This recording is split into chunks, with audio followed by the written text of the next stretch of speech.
know this is going to be a long one, but we are almost there, okay? We are almost there. I even went to work and back, okay, guys? But we are almost there. I ran out of time this afternoon. It's a doozy of a read, okay? So then they go into an example also of a story that was coming out of a woman who stated Justin, the creator of a show called My Last Days, exploits the struggles of individuals facing terminal illness for his own gain. He found my friend who is battling a serious illness and followed her life closely despite her grace of not speaking ill of him. I sensed from the start that something was deeply wrong, but yet your friend didn't, who was... Justin was following. Anyway, they give the whole story of what she was saying. Okay, so then she was like, oh, I got bad vibes from him. His behavior was not just tacky and gross. It was a betrayal of the very people he claimed to uplift, et cetera, et cetera, et cetera. So this one woman came out and said that. She had a story. In response to that post, Ms. Abel stated, I'm assuming this is not true in the slightest. Either way, we flagged to Jed and his team for more serious action on the social side. It is pausing to consider Ms. Abel's reaction to this woman's post rather than asking Mr. Baldoni whether there was any truth to the allegations. Ms. Abel instead declared that she was flagging the woman's post to Jed Wallace for more serious action on the social side. Either way, meaning Ms. Abel was calling for Mr. Wallace to take action against the woman without any regard to whether she was reporting the truth. That's not what it means. They were just flagging it to Jed. It doesn't mean that they were going to take any serious action against the woman. Just even saying that, y'all don't have any proof, okay? So even just claiming that that's what happened, I think is a little delulu, because that's just your opinion, right? It is just their opinion that that's what they were doing. During the same period of time, when media sources inquired about HR complaints that were made on the set of the film, Ms. Nathan, Ms. Abel, and their teams worked to suppress coverage of these HR complaints. Where was the media getting the HR complaints from? Blake Lively's team. Hello, they were feeding it to the press. They were just defending themselves. Further on or around August 14th, media outlets directly inquired about HR complaints made on the set because they were being told there were at least 3 HR complaints filed against Justin Baldoni on the set of It Ends With Us, and inquired if the complaints were investigated and what the results were. At this time, individuals at TAG, Ms. Nathan, and Ms. Abel were aware of the existence of complaints that were made regarding the on-set behavior of Mr. Baldoni and Mr. Heath, and saw it clearly as to the specific HR complaints at issue in order to better counter them in the press. Then she puts in the text, hey guys, regarding the TMZ thing, the HR complaints, our understanding is that 2 were from Blake and blurred out regarding the sexy comment, and the additional one was from regarding the thing with Jamie and her apartment in New York City. Just want to clarify. The thing with the apartment in New York City is like, I can't believe anyone would even complain about that when they were offering you over $10,000 in order for you to move. And you complained about it because they talked about the sanctity of motherhood. Get out of here. Get out of here with that complaint. Ugh. Then they go into about the same time, stories started coming out about the fat shaming and the weight comments, referencing earlier that TMZ was reporting lingering on a kiss with Miss Lively. And Jennifer Abel to Miss Nathan texted, I think we need to position it as the claims that are already out there about the kiss and the weight comment. Like, these comments were already coming out. Where were they getting their information from? That's what you got to think about. Where were these stories coming from? If not, Blake's camp. Hello? And then during the same time period, so they're saying in August, Miss Nathan and her team at TAG planted or otherwise were involved in generating or influencing the content publicly put forth on social media, including Reddit and TikTok, as well as online media sources.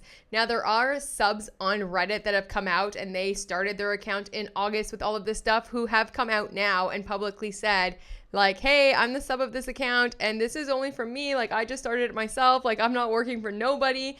And they don't have a reason to lie at this point because they will be getting subpoenaed. So, Then they're saying that Sarah Nathan, Melissa Nathan's sister, had a draft of an article that she was going to put out, and then Melissa Nathan asked her to change it, and when Sarah finally published the article, it was titled, Blake Lively approved final cut of It Ends With Us, amid feud with co-star Justin Baldoni. It was published on page 6.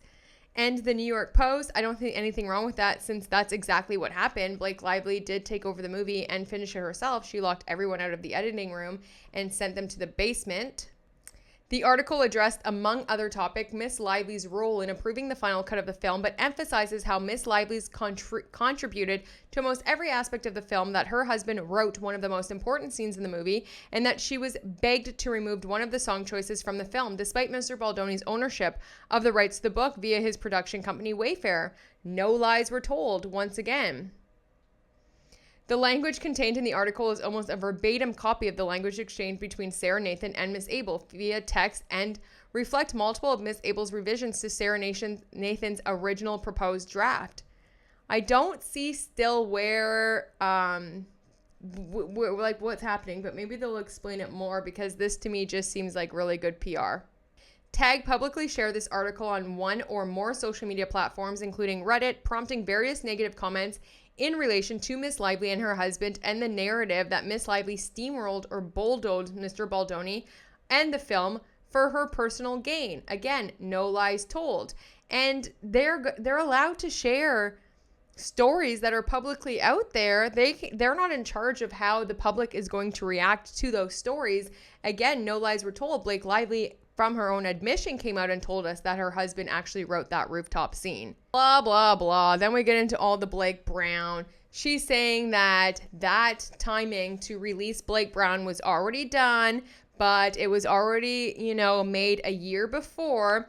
But then when they moved the film's release date for the third time, that it just so happened to land the same week as the Miss Lively's hair care launch. When the Blake Brown hair care line was launched first, the media and social media response was overwhelmingly positive, and the launch of the product line at Target became the store's biggest hair care launch on record.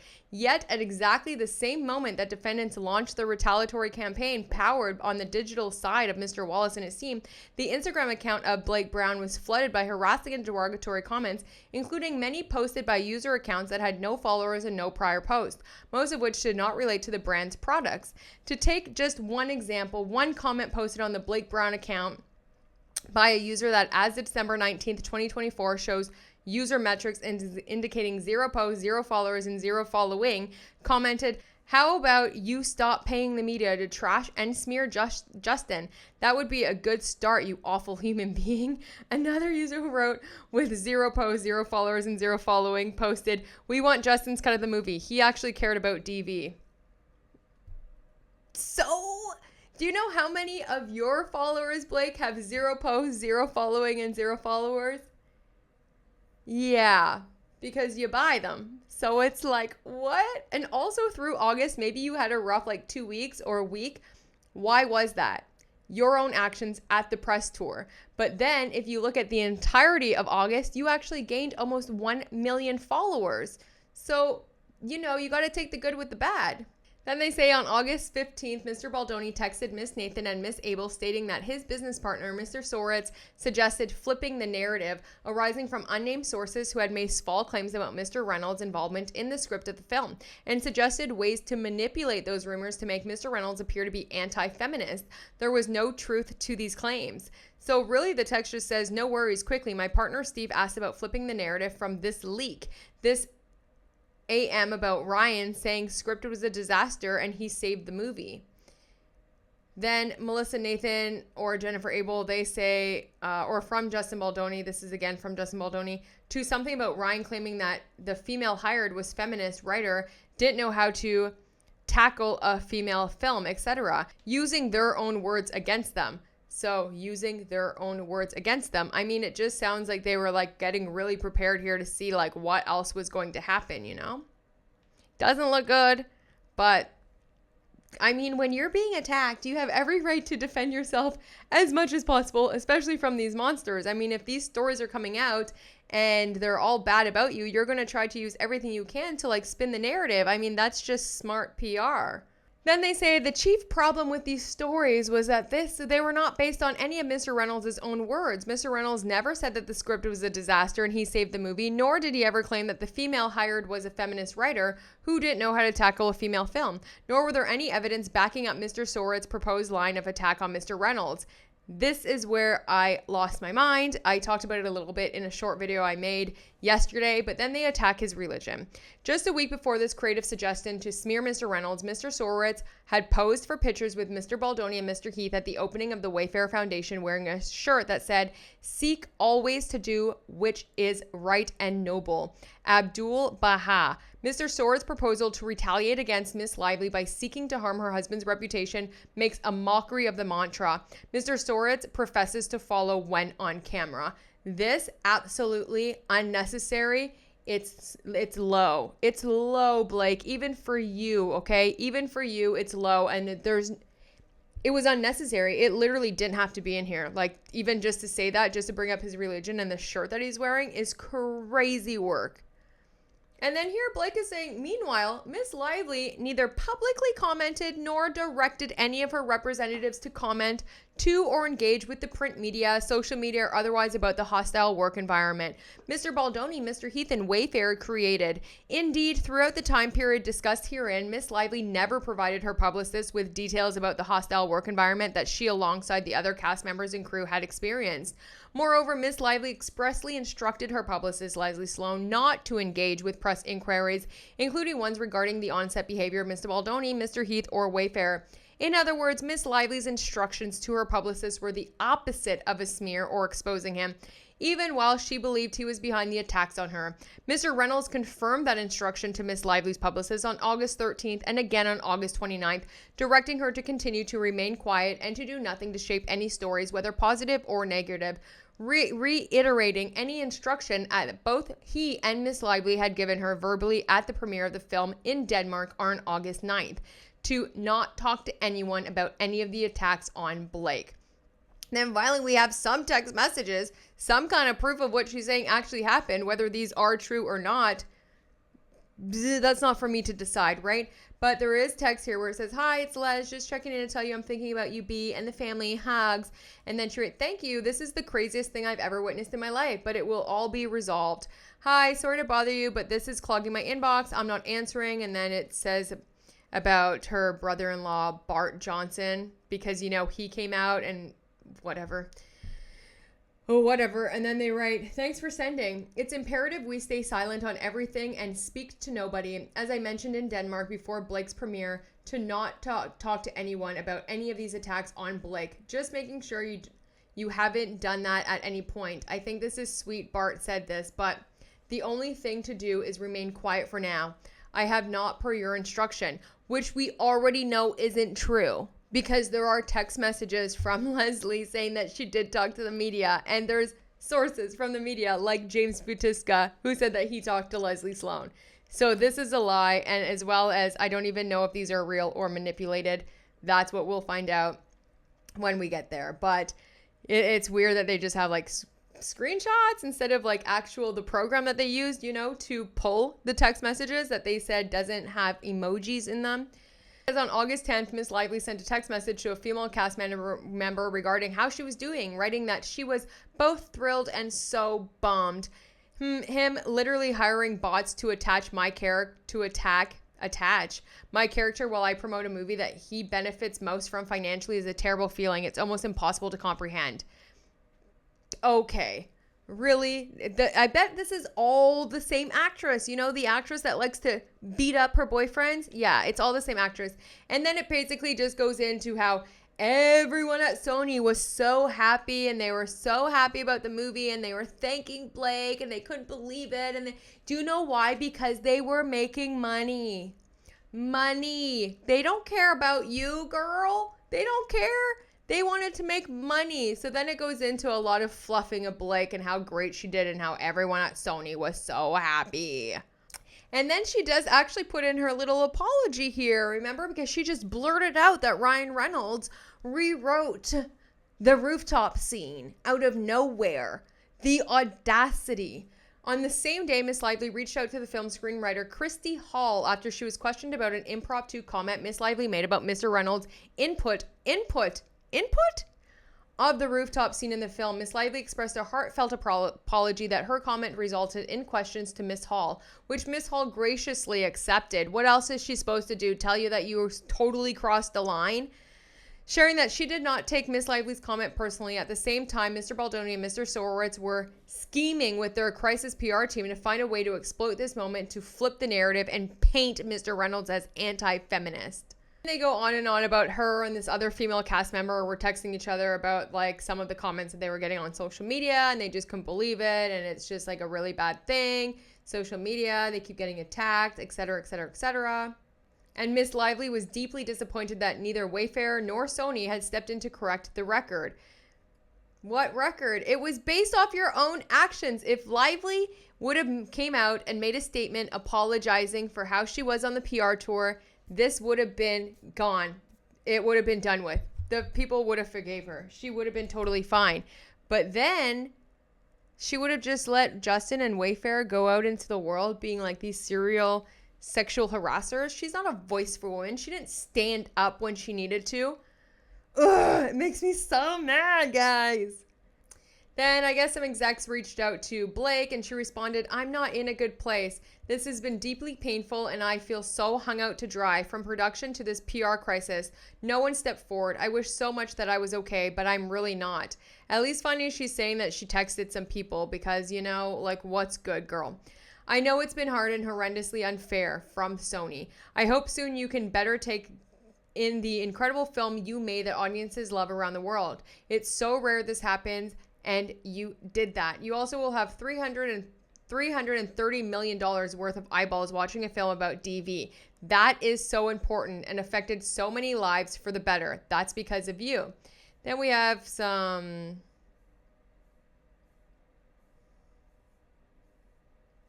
redactions.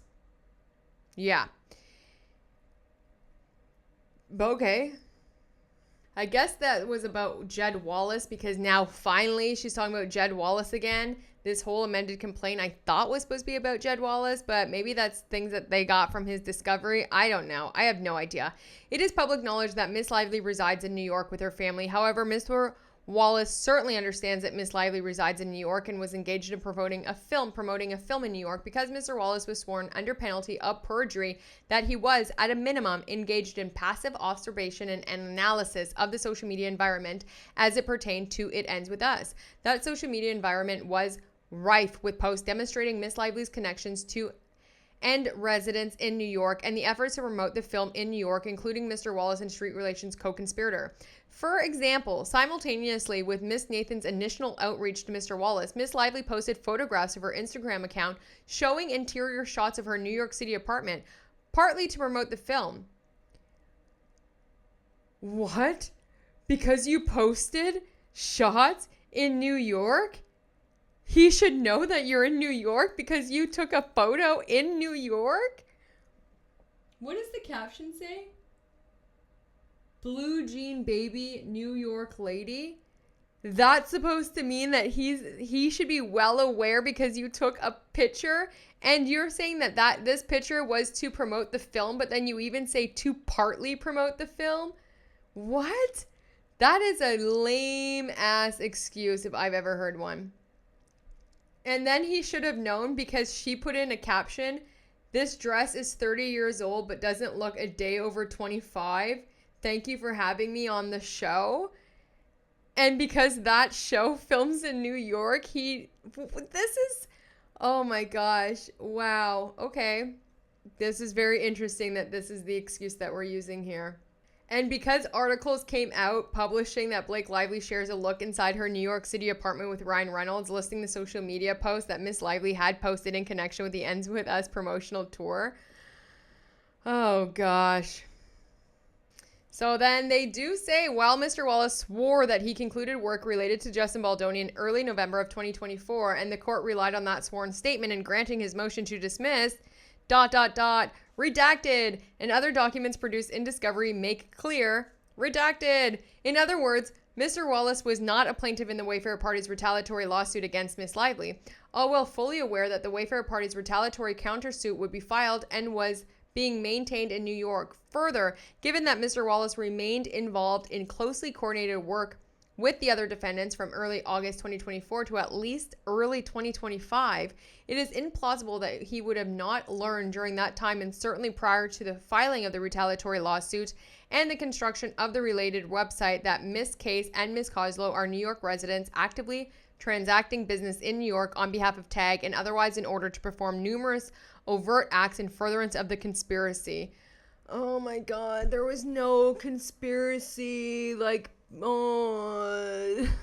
The defendants and their agents continue to perpetrate their retaliation campaign against Ms. Lively. Ms. Lively exhausted jurisdictional prerequisites to filing this lawsuit by timely filing a complaint regarding the behaviors identified herein within the Civil Rights Department in 2024 December. Yes, we remember. And thereafter, a cease and desist letter to the Wayfair parties. By the next morning, rather than replying to Ms. Lively's attorneys, the defendant's attorney, Brian Freeman, made defamatory on-the-record statements about Ms. Lively to the media, and numerous articles reporting on Mr. Freeman's statements reference specific details in Ms. Lively's CRD complaint. In response to the CRD complaint, Mr. Baldoni's team admitted to reveling in shaping stories about Ms. Lively. On December 22nd, 2024, after Ms. Lively's CRD complaint was leaked to the press, by who? The New York Times had it. What are you talking about? This is so crazy.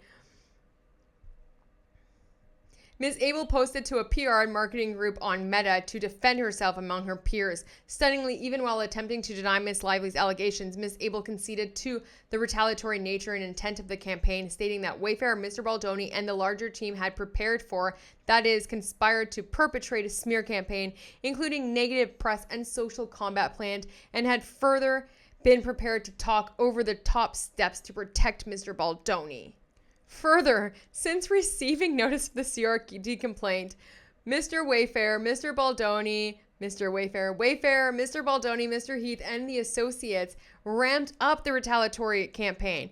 Right, so really, after you file that and the New York Times and everything that's happened, you think they ramped it up now? They ramped it up? They can't be that stupid. No one would be that stupid, Blake. No one would be that stupid, okay? A relentless media influence and digital manipulation strategy remains at the heart of the defendant's campaign. Most of this phase of the campaign has taken place in the form of statements by defendant's lawyers, Mr. Freeman, who regularly issues inflammatory content to media outlets, appearing on any show that will have him, including those hosted by his own clients, and saying anything, whether true or false, that will harm Ms. Lively's credibility and intimidate others from speaking up on her behalf. Those statements, which have been circulated and viewed millions of times, constitute defamation as well as continued retaliation against Ms. Lively for engaging in the protective activity of speaking up and bringing legal claims against Mr. Baldoni. What about all the times your lawyers went? They were on TMZ. They were on freaking CNN. Okay, so what? You can do it, but they can't? Mr. Freeman's statements to the press outside of court proceedings include Blake and her legal team have just one heinous pivot left, and that is to double down on the revolting false sexual allegations against Mr. Baldoni. We will not only continue to defend our clients against Blake's power, privilege, and all-out lies, but we will now fight even harder for the voiceless in the DV community who are unfairly suffering while she continues to push her own self-serving and selfish vendetta in the media. He's defending his client and he's telling the truth. No lies were told, okay? It is shameful that Ms. Lively and her representatives would make such serious and categorically false accusations against Mr. Baldoni, Wayfair Studios, and its representatives as yet another desperate attempt to fix her negative reputation.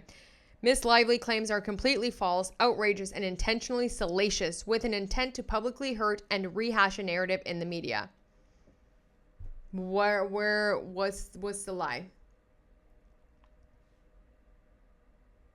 Then they go into a bunch of other examples that he said, which I don't feel like are defamation, but since her claim is in there, Wayfair hasn't asked for it to be dismissed yet, so she's able to say whatever she wants. I think this is just a lawyer defending his client in court, with the media, but, On information and belief, defendants approved and authorized Mr. Freeman to publish the above quoted statements as their agent, and Mr. Freeman would not have published the statements but for their approval and authorization. Mr. Freeman remains the lead attorney for all defendants in this action, and no defendant has issued any retraction or expressed disapproval of any of Mr. Freeman's public statements. So, like, what is going on? This is like cry baby. Can't handle it. Can't handle it. He's out here fighting a good fight for his clients, just like your lawyers did. Just like Ryan Reynolds did, right? When he got Justin Baldoni fired from WME, when he went around calling him a sexual predator, right? Leslie Sloan, you know, even though you're saying now you told them never to say anything, but she did.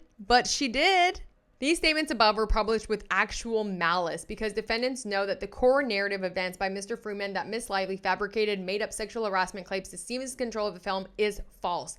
As conveyed in a text exchange on August 30th, Mr. Baldoni and Miss Nathan both have never doubted the sincerity of Miss Lively's beliefs regarding what happened on set. In their own damning words, I just know her personality, and this is the kind of person that generally believes she's right and that all of this is unjust. That's the only thing they have. That's why they keep repeating it a million times. Defendants have further pursued their public strategy through frivolous litigation designed to create press attention, intimidate others, and coming forward and pressure Miss Lively to give up her claims. Defendants' counsel threatened to file numerous lawsuits to sue Miss Lively and others into oblivion. Do you know, all I want to know is Van Zandt. Okay, before you start talking about ethics with the other counsel, answer that for us, please. Answer that for us. Van Zandt. And she even talks about how it was like further harassment, even trying to serve them papers. Defendants' course of conduct in their numerous retaliatory lawsuits to date has been rife with gamemanship, retaliation, and harassment, including in matters as seamlessly inconsequential as service. For example, so Brian Freeman wouldn't, accept the papers, for individuals who are like a process server for individuals at home and office, so that they had to, Miss Lively was obligated to attempt to serve each defendant personally. What? Once Miss Lively did so, again, Mr. Freeman refused to accept the offer to handle service in a less intrusive manner. Defendants then used that opportunity to plant misleading stories in the press, criticizing entirely standard service attempts and timing. Because LA was on fire. You literally served one of the Wayfair parties as they were packing up their kids and their things to leave because their house was going to catch fire. Do you know how crazy that sounds? Similarly, before filing this amended complaint, Ms. Lively attempted to depose Wallace in Texas to investigate the nature and scope of Wallace's role in implementing and carrying out the campaign against Mr. Wallace, repeatedly evaded and obstructed Ms. Lively's persistent efforts to serve him. Worse, Mr. Wallace's counsel made blatant misrepresentations during Lively's efforts to serve him, first agreeing to accept service and later denying such statements were made and refusing to comply with alternate methods of service. On January 23, 2025, the process server received a text message from an associate at Liner, Philman, Tillman plus Cooley LLP stating, the law firm blah, blah, blah, will accept service for him. Do not try to serve him again. Thank you. Yet, Mr. Freeman later claimed that my office never agreed to accept any service, a process of anything, and thereafter denied any arrangement to accept service. After purposely dodging services for more than a week and failing to take responsibility for his actions, on February 1st, Mr. Wallace filed a plainly retaliatory lawsuit against Miss Lively in Texas. Everything is retaliatory at this point. This is a crazy story, but she's saying that Mr. Wallace was harassing her, trying to get her to accept personal service, even though she already accepted service already, and that he continued to threaten and to pursue Miss Lively. What? Unless Miss Lively's counsel agreed to accept his unwarranted demands, including one fraudulent attempt to gain access to Miss Lively's property by falsely representing that the process server worked for a food delivery service. The instance on harassing Miss Lively and her family with attempts to effectuate personal service has continued, notwithstanding that plaintiff's prior attempts at service of the evening of January 18th resulted in one of Miss Lively's and Mr. Reynolds' employees, who is not a party to this action, being followed to the residence in which she was staying by an unknown vehicle with his headlights turned off down a dark road late at night, resulting in filing a police report. I mean, but Blake, when you're saying that your server is trying to, serve people, and you've asked to do it through like social media and LinkedIn now, they say like they talked to their neighbors, they went to their house 7 times, they checked, they did all of this stuff. Like, they're not in charge of process servers. I think that's the server that should have a problem here. Then they go into the whole website thing and saying that, it's not all of the text messages. It's only self-serving materials that advance the defendant's narrative, whatever. It's more than we got from your CRD complaint, and it painted a very clear picture of what happened. And then on information and belief, they are saying that the counsel, Brian Freeman, and the rest of his lawyers has threatened numerous third-party witnesses, journalists, media entities, and others with lawsuits if they speak out against them. Whatever, I call baloney, but Mr. Baldoni retaliated because HR complaints regarding his behavior threatened his feminist brand. Oh my God. On information and belief, Mr. Baldoni was desperate to suppress any suggestion that he engaged in appropriate conduct, much less sexually harassing conduct, because it would entirely undermine his carefully curated public image as a feminist ally. And then they give a whole history of Justin Baldoni. So if you wanted to read it, he started all of this, TED Talks in 2017. It's like, oh my gosh. And then also the Man Enough. And through that show, Mr. Baldoni sought to have public conversations on camera that he had never seen men have. And it's really good. And that whole thing for men, you guys should watch, if you haven't seen it, it's really good. And it's really good for men as well. I don't want to take anything away from the Man Enough podcast and the work that Justin has done.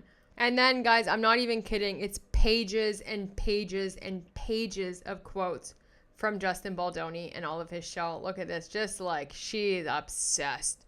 The counsel, just pages, and they're really good. They're really good. The things that he's saying, I fully believe them. So pages of all of Justin Baldoni and all of the things that he has said. He was warned about the dangers of gaslighting and victim blaming, and yet his own lawyer, Brian Freeman, responded to Miss Lively's complaint in this manner with the following: and Blake Lively, if she was sexually harassed to such a degree in this film and in this situation, she wouldn't have returned to the film. I think that's what everyone's thinking, because you had all of the power. You had all of the power and hundreds of millions of dollars. And your husband's Ryan Reynolds, and your boyfriend, and your girlfriend, your bestie was Taylor Swift at the time. So in sum, Mr. Baldoni's years of investment into his public image as an ally and fierce advocate for women motivated him to employ extraordinary, cynical, and unlawful efforts to bury and destroy Miss Lively. Contrary to his because he worked that hard means that he went through all of these efforts. That doesn't make sense. 1 + 1 doesn't equal 2 in that sentence. Contrary to his carefully cultivated public image as a feminist, Mr. Baldoni, enabled by his billionaire friend and co-founder Mr. Soritz, has spent the last several months and millions of dollars to ruin Miss Lively and her family because she spoke up about Wayfair's harassing and disturbing conduct. You didn't speak up about it until December. You're saying the smear campaign happened in August. Ding, ding, ding, ding. What? Then she goes into Miss Lively, her family, her businesses, and certain third parties with knowledge about the retaliation underlying sexual harassment have suffered and have been substantially harmed by the Wayfair party's ongoing conduct. They're only defending themselves. This is so crazy. Blame yourself. Blame yourself.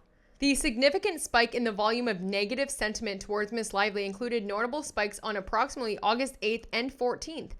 Why do you think that was?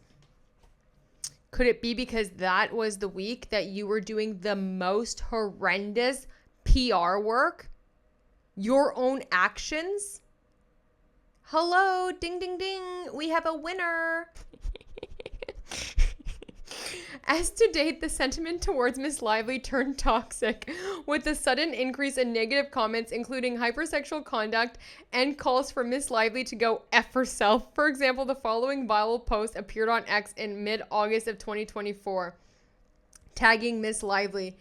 And then it just says, "Too nasty, entitled, rude, see you next Tuesdays. Who gives an F about your stupid movie? Who did you suck off for the part? We know how it works. LOL. F you both."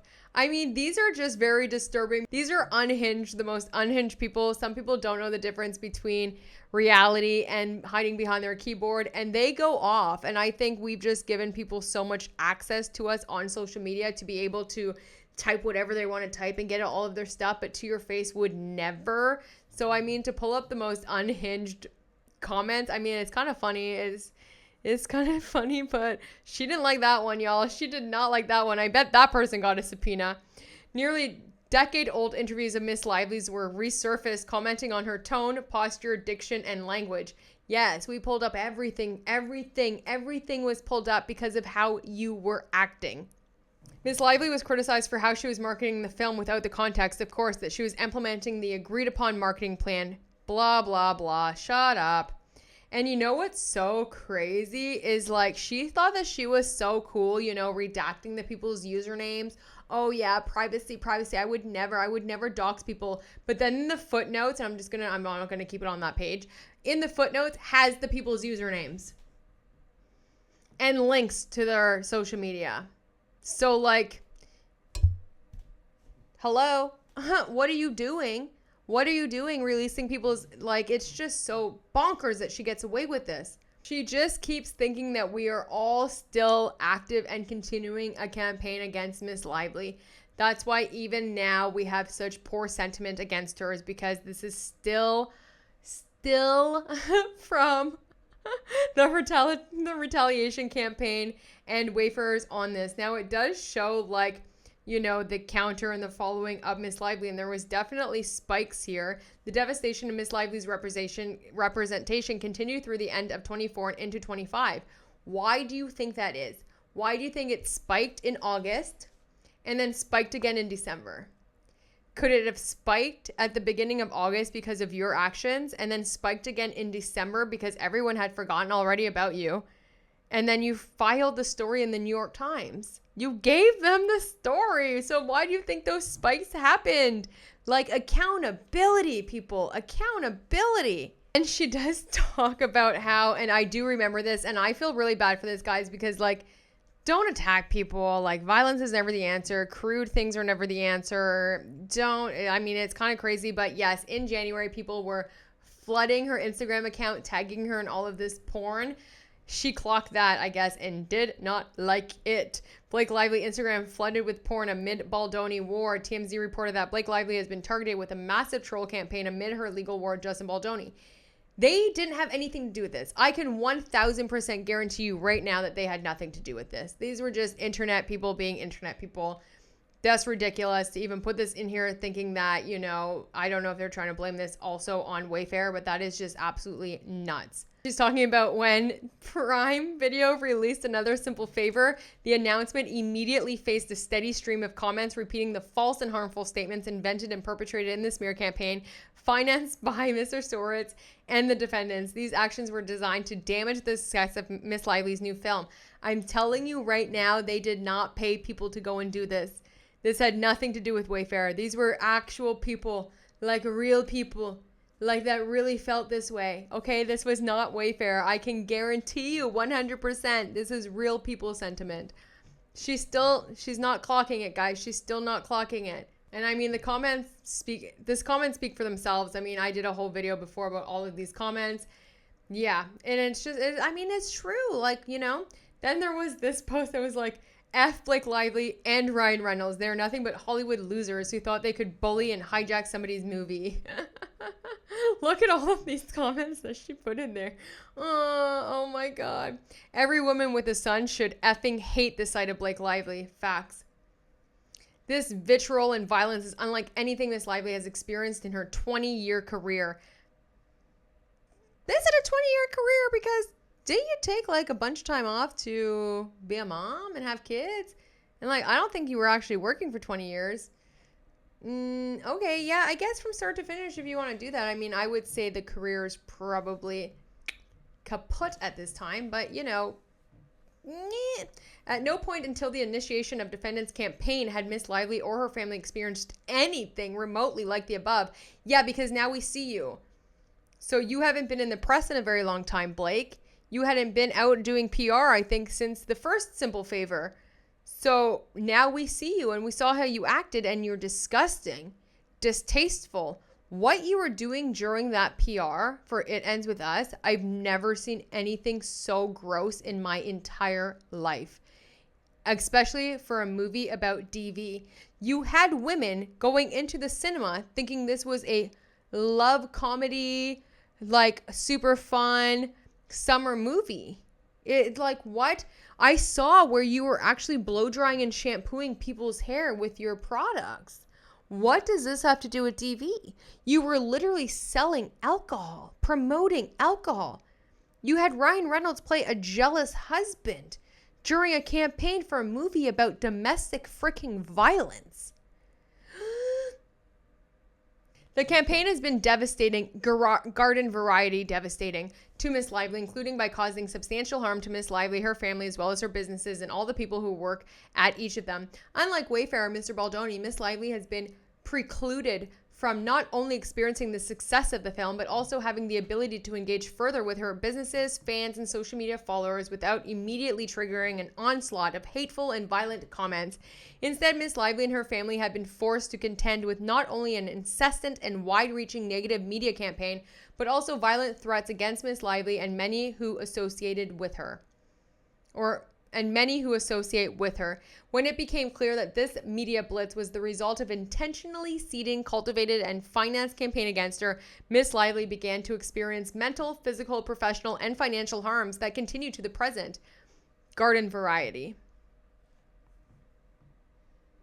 The effects on Miss Lively's professional life was immediate and substantial. Honestly, I do kind of feel bad for Blake because, like, yeah, the hate is real. The internet is going to internet. Like, you know, everyone goes through it. Everyone has a moment. It's the reaction to that and the willingness to change, apologize, pivot, right? I mean, the things that she has done are wild, awful, immoral, corrupt. But I also don't think that, like, violence and attacking is kind of the way. But the internet will forget, and it would have forgot, and it did already forget. You know? Oh, come on. Oh, God. Miss Lively canceled a critical Target corporate event for her hair care company. She felt compelled to decline an invitation to host the premiere episode of the 50th anniversary season.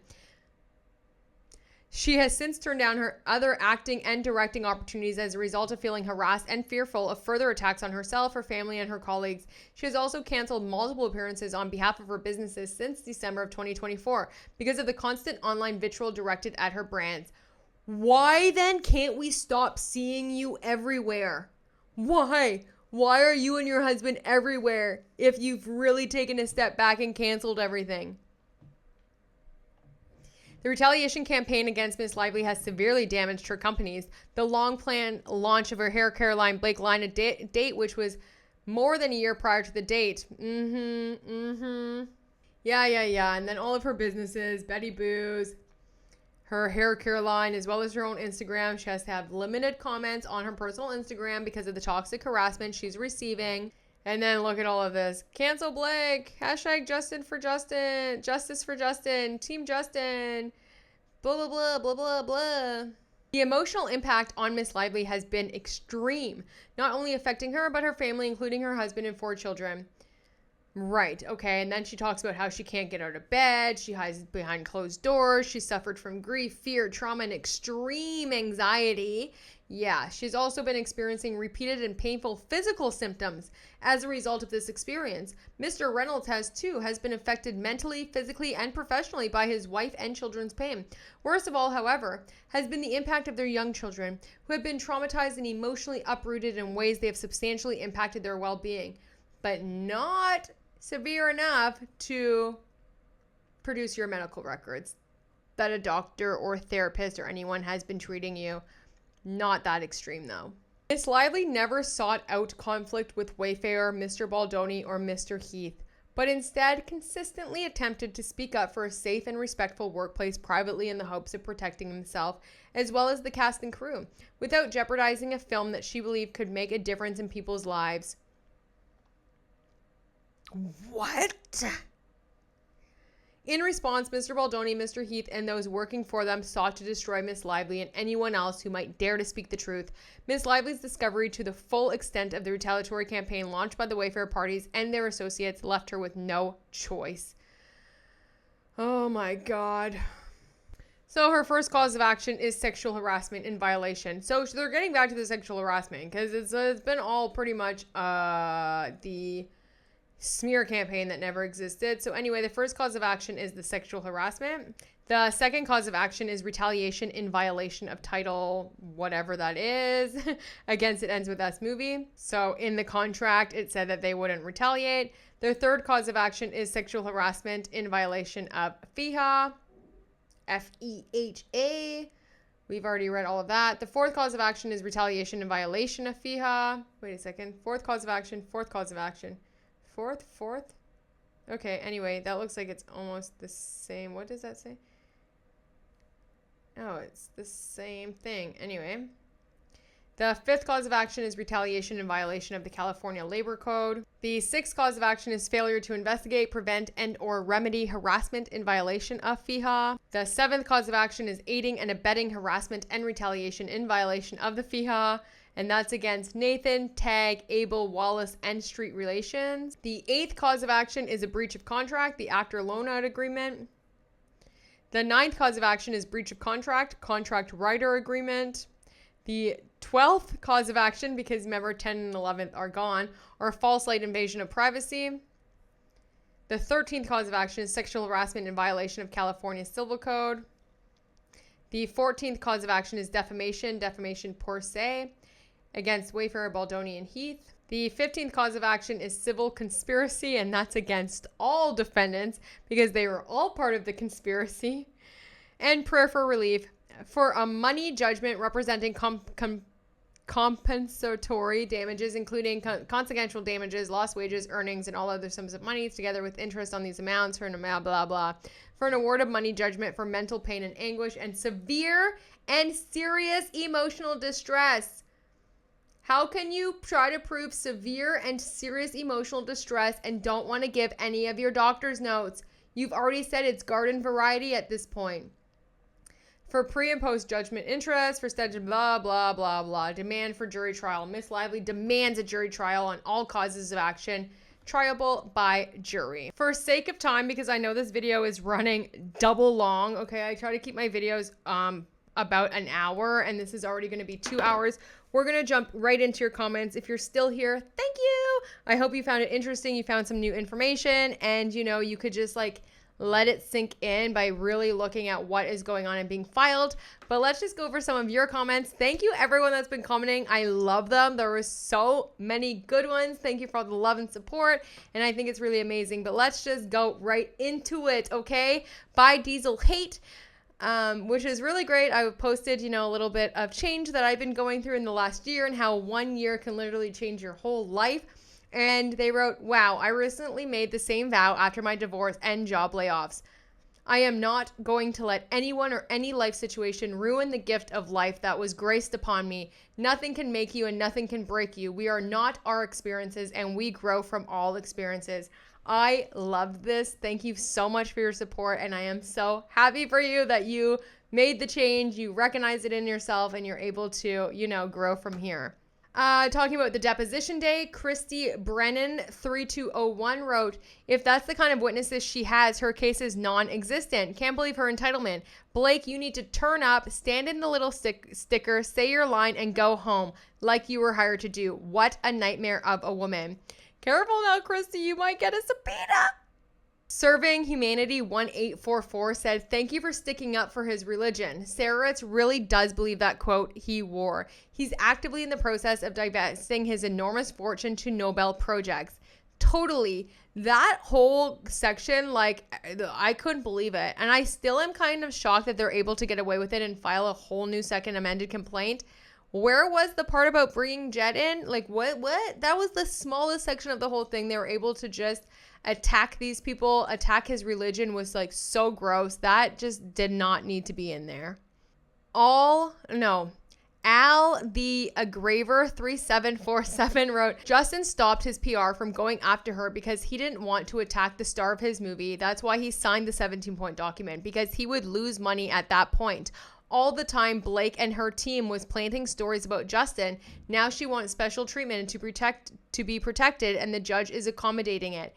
I couldn't agree more. Nikki T wrote, just know that crying is behind all of this.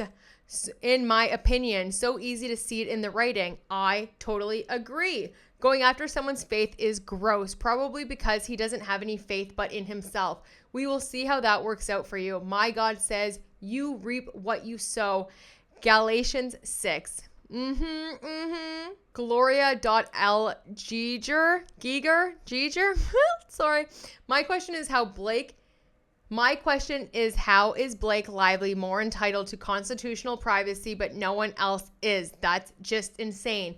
Thank you. It is crazy what's happening. Crazy that she's allowed to get away with this. And if she is seriously allowed to get away with subpoenaing 107 content creators and doing all of this crazy stuff in the courts, it is not going to be good, and it's not going to set a good precedent moving forward. Literally taking away free speech. Curie Kita said, before I knew Ryan Reynolds was involved with Astronomer, I thought it was a poor taste using Gwyneth Paltrow. Coldplay is not at fault, but from a business perspective, the connection between seems too close for comfort. I found it weird she agreed to be involved. I agree. Like, I thought that it was kind of tasteless of them to make like a big joke. Like, this is an affair. A woman and her children's lives have been destroyed because this CEO decided to have an affair with the HR girl at his work. It's also like a power dynamic with the boss and his employee, and like, you know what I mean? So to then know that Ryan Reynolds was behind the big gag of Gwyneth Paltrow is kind of weird, because his wife is in a lawsuit about sexual harassment with her boss, and like, he just makes weird jokes. I mean, we've seen it all throughout Deadpool and Wolverine.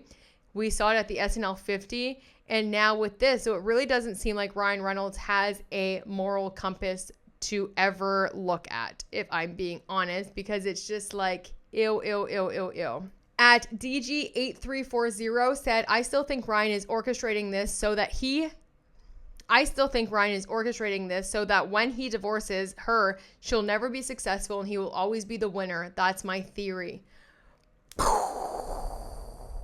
I know this was a long one. I am so sorry. I hope you stay till the end. If you didn't, I know it was long, okay? Now I have to go and edit this thing, and I don't know. It's probably going to be about 2 hours. I haven't done a video this long in a long time, but there it was. There was everything, okay? And I went off. I'm sorry. I wanted to give you all of the stuff. I'm sorry. I don't really have that much on my mind, really, except like, have a great week. Oh, I'm on hold. I did the callback. I did the audition. I did the callback, and now I'm on hold. So I should find out within the weekend. Fingers crossed for me. Universe.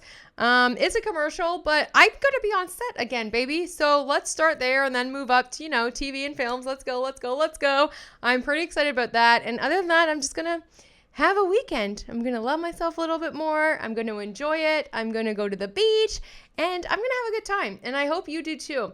Summer is almost over, guys. So try to enjoy it as much as possible and get outside, take a walk. Even just a walk, can really change your mindset in a lot of ways. So love yourself some more today. I love you, and I'm so happy you're here. Drop your comments. I'm sorry that the video was so long. I know a lot of people don't like that, but that just is what it is when you get a 150-page document and you go over it. Okay? Sorry, but love ya. Thanks for being here, and I'll talk to you soon. Bye.